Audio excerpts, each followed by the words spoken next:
Okay, all good. Yay. All right, let's talk about who we can talk to. Who are these souls that we want to talk to on our soul phone?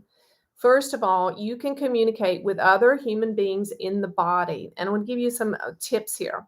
So let's say that you are perhaps in an estranged relationship. Maybe you're a mom or dad and your grown kids don't want to talk to you anymore. So you don't have that option of calling them up on the cell phone, but you can call them up on your soul phone. And the way you do that is you just speak from your heart in love to them, from wherever you are in a meditative state, or even just driving down the road. Sweetheart, I love you so much. I respect the decision that you don't want to talk, but I just want you to know that I love you. I'm sending you love today. I love you exactly how you are. If I never see you or talk to you again, I'm here for you in the soul realm. I care about you. I want what's best for you. I'm asking angels to surround you, whatever is on your heart, right? So it's a tool for you to use your soul phone in relationships where you're cut off, where you're distanced in some way, and not able to communicate with your natural voice, right? You can also use this if there's situations where there's really toxic relationships, people that you care about and love, but the energies are super, super toxic and you don't want to be in the room with them, or you don't want to call them on the phone or text them because it creates a lot of ego conflict and drama. So you can use your soul phone and you can just send them love and meditation. You can ask for their forgiveness. You don't have to pick up the phone and do it or send a letter or text. You can just do it right from your soul. You say, John, I'm so sorry about this and the other. And I ask you for forgiveness. And I ask you to be, and I want you to be healed. And I release you into the hands of source and angels for your healing and restoration, whatever's on your heart. So that's how you use your soul phone to connect with other human souls. Now, you can also use your soul phone with pets. Okay. So we all know that we naturally talk to our pets, right? We have natural affection for them and we use our language and communicate with them all the time, whether they understand us or not. And sometimes we have a sense that our pets are sentient and have souls and they communicate back with us in various ways, in their own ways, right? So we can communicate soul to soul with our pets. Now, I do occasionally have people that ask me to connect as a medium to their pets and receive messages, and it absolutely is doable. And you don't necessarily need me or someone like me. You can do that on your own. You can just sit very quietly and ask to speak to your pets that have passed on, and you will receive messages from them quite simply, very easily. I'll give you an example of this. One day I was sitting in my chair meditating. I didn't have any thought of anything on my mind at all. I was just kind of a blank slate. And as I was sitting there, suddenly I was overcome with a presence of love and joy. And I just had a knowing in my heart that it was my sweet dog, Bailey. Bailey had been my dog for many, many years. She was precious to me when I was getting a divorce and we were packing up our house and all going separate ways. Poor sweet Bailey was picking up on all the difficult, anxious energies in our house. And she was very, very nervous and frightened and upset a lot of the time. And I knew she just wasn't going to be able to make the transition with me to the next phase of my life. I knew she deserved better. So out of love for her, I found a new family for her. But it was heartbreaking for me. I missed her terribly. It was so hard for me. So fast forward many years to this moment when I was meditating and I felt Bailey's presence come in the room. I knew that she had crossed over. And I knew, I didn't know it in a natural sense, but I knew that it was her soul coming to visit me and tell me how much she loved me and that I was forgiven. So you can talk to your animals that are out of the body that have passed on. If you are a connoisseur of near-death experience stories, or stories of people that have gone to heaven and then been resuscitated. Many, many, many of them will tell you that one of the first things they did when they get on the other side of the veil is encounter their pets that had gone on before them. All right, so we can talk to soul with other humans without any sort of device or language communication. We can talk soul to soul with pets that we love and animals. There are many, many empathic, intuitive healers on the planet right now, animal healers, dog whisperers, whatever you want to call them, that do this. It's just simple telepathic communication. All right. We can also use our soul phone to talk to disembodied souls. Disembodied souls are simply souls that aren't housed in a body anymore because they have died. They're left their physical carcass behind. Sometimes we call these ghosts. They haven't moved on to another incarnation. They're, for whatever reasons, they are just in the ether existing as a soul without a body. All right, so here's the caution there. This is not a caution of fear. We don't do fear around here at the Judah channel.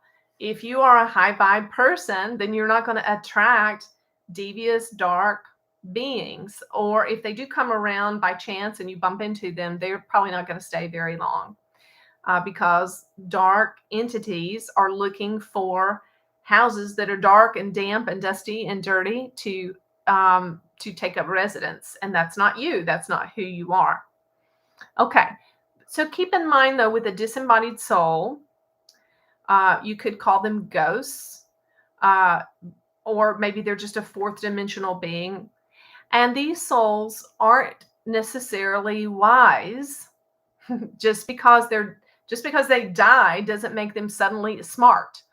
Okay, all right. So think about it before you reach out to talk with your various loved ones that have gone on before you. And consider their level of consciousness, and consider if you really want to hear what they might have to say, and do you want to open yourself up to that energy. Now, if you want to learn more about this, you can get my book. It has a whole segment in there about talking to your loved ones and how you can do that, and how to be mindful around disembodied souls. But the simple answer is this. Well, I'll just tell you a story. I think you'll really appreciate it. The story's in the book. My dad died about 6 or 7 years ago now. He died suddenly of a heart attack. I didn't get to say goodbye to him. I was his only child, and I loved him very much. One day I was traveling out of town, and for some reason I just felt particularly sad and missed my dad. And so I just threw out there, I said, Dad, if you can hear me, would you give me a sign? And I said this in the hotel room, and then I walked downstairs to the coffee shop to get my breakfast and my coffee. And I stood in line at the coffee shop to pay. And when I got to the cash register, there sitting on the cash register was a little plaque that said, I love you, Dad, forevermore. And the plaque was exactly the same plaque that I had bought for my dad for Father's Day gift the year that he died. And when he died, I took that plaque and I put it on top of his coffin, and in the middle of the roses that were on the spray of roses on his coffin. And I remember distinctly watching that little plaque go down and be buried with him in his coffin in the grave. What are the chances that years after that I would see that exact same plaque not more than 20 minutes after I'd asked my dad for a sign, right? So sometimes your loved ones will give you signs that they're listening, but go ahead and communicate with them in faith and just talk to them and say whatever's on your mind, okay? And I still sometimes open my IM for my dad's Facebook page and send him private messages, and I believe that he hears them and sees them. All right. Who else can you talk to? You can talk to angels like Judah. You can talk to your soul families. Judah is my soul family. Soul families are a group of souls that you tend to incarnate with and work with on a soul level. A couple of cool things on this, talking about soul phone communication. Last week, I said, just randomly doing my housework or whatever, I said, Judah, ¿dónde está la familia de Judah Latina? I said, Judah, where is your Latin family? And I have been working really hard for the last few months in improving my Spanish. And it's been really fun. It's just something I've just feel really compelled to do. And so I was asking Judah, hey, Judah, where are all our Spanish speaking friends that are meant to be part of this Judah family? Just said it once. That was it. Guess what? A couple of days later, I stumbled across someone. The Next Level Soul interview had been translated into Spanish. And so about the time that I had issued that little question to the universe with my soul phone, the universe responded with the release of the first Spanish-speaking Judah channel. And we've had hundreds and hundreds of people watching it this week.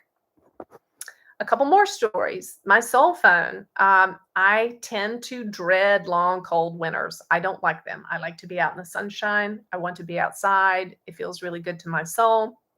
So I noticed a couple of weeks ago that I had this dread and complaint in my head about the long, cold winter coming.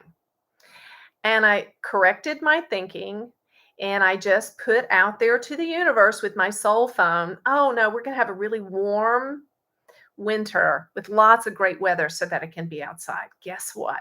The last 2 weeks, we've had 70 and 80 degree weather in North Carolina in the end of October and 1st of November. 2 more using my cell phone. A lot of times your soul is communicating a lot during your sleep. You might be meeting angels. You might be talking to loved ones. You might be communicating with your internal parts, your young parts, your hurting parts, your joyful parts.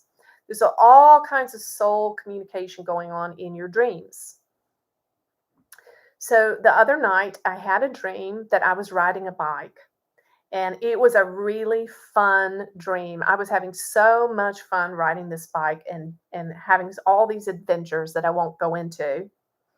And I haven't ridden a bike probably decades. So I woke up and I thought, maybe I should get a bike. Well, I was sitting out on the porch and later that day, and I saw a woman on a bike right across at the house across from me. And I thought, oh, that must be my new neighbor. I'm going to walk over and meet her. And I walk over. It's not my neighbor, but it's this woman who they call the bike lady. And she's really into bikes. So we strike up a conversation and she wants to give me a bike. And she wants to help me remember how to ride it and be safe and all of that. So later that week, I connected with her, and sure enough, she gave me a bike, and she helped me through getting back on the bike and getting my remembrance back for that. And the fourth soul phone story that I have for you is this. I had, as you know, if you've been around, you've heard that Judah gave me a really specific diet that I need to follow in order to be successful physically while I'm channeling. When you channel, you run lots of just enormous high vibe energy through your nervous system. And so your nervous system needs a lot of extra care, and you can't have a lot of heavy, dense, processed foods and be successful with channeling. So Judah gave me very, very specific things to eat and not eat. So since I got those directions, it's been kind of a challenge and a chore to put together the food. So this summer I had a beautiful young lady who came and cooked for me with love, and she made exactly what I needed to eat, and it was great. And then she went off to college. And I said, okay, universe, Judah, what's next? I used my cell phone. I said, called in this healthy food that I need. Well, right after that, I saw this ad that came across my computer or phone or whatever for this food called Sakara. And I read about it and I thought, that's too good to be true. Too good to be true. And I read a little more, a little more, a little more. I found out it was exactly the food that Judah had ordered up for me. All plants, no gluten, no sugar. Just, it was perfectly exactly what I needed. And I looked at the price and said, I think it's too much for me. And there again, Judah was like, you're worth it. You're worth it. And so, long story short, now I have Sakara. I have this perfectly healthy food that comes to me on Sunday, and I feel amazing when I eat it.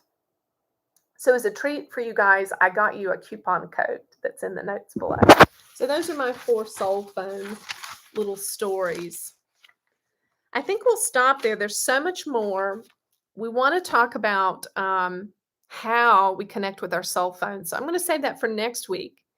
So come back and we're going to talk about the really simple way that you reach out and get answers and communicate with unseen beings. And you've already heard me share a little bit of it tonight, so I don't feel like I teased you too badly. All right. Do you girls have any questions? Okay, I'm going to read here and find a couple of questions. Eric says he's nervous about his test on Tuesday. Good. Ask for help and don't get replies. I've given up. Okay. All right. Yeah. I would cook. Yeah, I know, Jane. That would be great if you could cook for me. I would love that. That would be so great. All right. Let's send some love to Toronto Night King. Okay. So he says that he's been asking and asking for help, but never gets any replies and he's given up. So we're going to give you some help right now. He gets the replies, but he's not open to receiving them. Yeah. Right. So let's just give you an answer right now, sweetie, and give you some help right now. We're going to do that right now. A channel for Toronto Night King.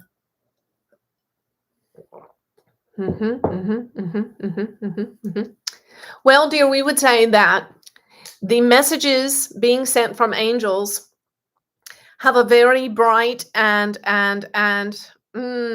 charged electrical quality. And there are sometimes, dear, because of your life experience and the particular things in which you are struggling, it can be very, very dense and difficult for the messages to get through. But we assure you that we are here and we are listening and we are responding and we are answering in ways that are for your best and highest good. Now, sometimes, as the old adage goes, when you ask God, God says yes. Sometimes God says no. And sometimes God says maybe or wait. And we will tell you a little story here, my dear. There was a man who had fallen off of a cliff and he was clinging to a little tendril of a little branch on the side of the cliff. And if he let go, he was sure to fall to his death. And so he clung to this little twig on the side of the cliff with all of his might. And he shouted up and said, hello, hello. Is there anyone up there who can help me? Is there anyone who can help me? God, please help me, save me. And God leaned down over the edge of the cliff and said to the man, I've got you, let go. And the man said, hello, hello, is there anybody else up there? And so you see, dear, there is, as this gentleman just shared, there is a part of you who resists. And your I can't is in the way. I can't hear. We want to tag and treat right now for all of you, not just for Toronto Night King, for all of you, even for this vessel, your I can't. So we tag and treat your I can't, I won't, and I haven't, and I should have and shouldn't have. We tag and treat all of those deep in your subconscious mind, and we ask for and will deliver a radical change, history, transformation of this belief system. Dearest, we want to say to you, you must get rid of and trash that belief system of you can't and that we don't. You see, dear, this belief system comes from anger at God. You are angry at God for not delivering what you want. But the truth is, God always delivers exactly what you need. What you have right now in this moment is what you need. Right now, you are connected on the line with this call with us. And look, look, look, look. Do you see the miracle? Are you receiving it? We are listening to you. You said in your comments, I ask, and no one answers. Well, here we are. We are answering. We are speaking to you directly, soul to soul, through the soul phone. So allow our energies to come into the room with you. Know that you are seen, you are heard. So we tag and treat in you all of this subconscious belief that I won't be heard, I won't be listened to, I won't be understood, and I certainly won't be given what I want and need. So, my dear, has life given you this experience? Yes, yes, you've had much of this experience of not being heard, listened to, and what you want and need being ignored. But that experience can come to an end right here, right now, right here, right now. And so we tag and treat all the parts of you in your past, present, parallel, and future reality, which have had the experience of not being heard, listened to, or wanted in some way. And we ask for a radical change history of this subconscious belief. Be aware, dear, be aware of this subconscious belief, and now break your agreement with it. If you can find the grace, we are giving you the grace. We are offering you the grace. And if you can hold on to this grace, like the man holding on to the twig on the side of the cliff, hold on, hold on, hold on to this grace, that we are going to set you free. And then when you hear the voice of God, then let go and let yourself fall. Let yourself fall into the arms of divinity and love and love and love and love. And so we ask for you, dear, right now tonight, that you allow yourself to surrender and let go, fall into the arms of love and trust that all is well. For you see, many of you, you watch and you listen to this vessel and you think, look, look, look, look, all this, she has these angels and everything given, handed her to her on a silver platter. That is perhaps what you think, but this is a misconception. For in truth, she has suffered deep, deep, deep, deep darkness, even hell between her own two ears and in her emotional state and circumstances. You don't see that because you are only seeing what you see now, but know that this one you are listening to is an overcomer, and you can also be an overcomer. You can go from sickness to health. You can go from despair to joy. You can go from hell in your experience and state of being into heaven and talking with angels and channeling angels and receiving miracles and the beautiful stories such as this vessel shared. You see, this vessel shared these 4 stories with you of success. She didn't share with you some of the darker, more difficult things. But you see, even when her soul is in darkness of the ego, she knows that there we will be on the other side. You see, they call it the dark night of the soul, but it is not a dark night of the soul. It is the dark night of the ego. It is the dark night is caused by the ego, all the conditioning of your mind, your circumstance, your experience, your parents, your teachers, your society, your culture that tells you you can't, you can't, you can't, you will fail, you won't be successful. It's all despair and gloom and fear and anxiety and all of that. You see, that is the ego telling you those things. And there are also young, hurting, fractured, broken parts. But you see, if you can go all the way through this experience, you find life and light and freedom on the other side.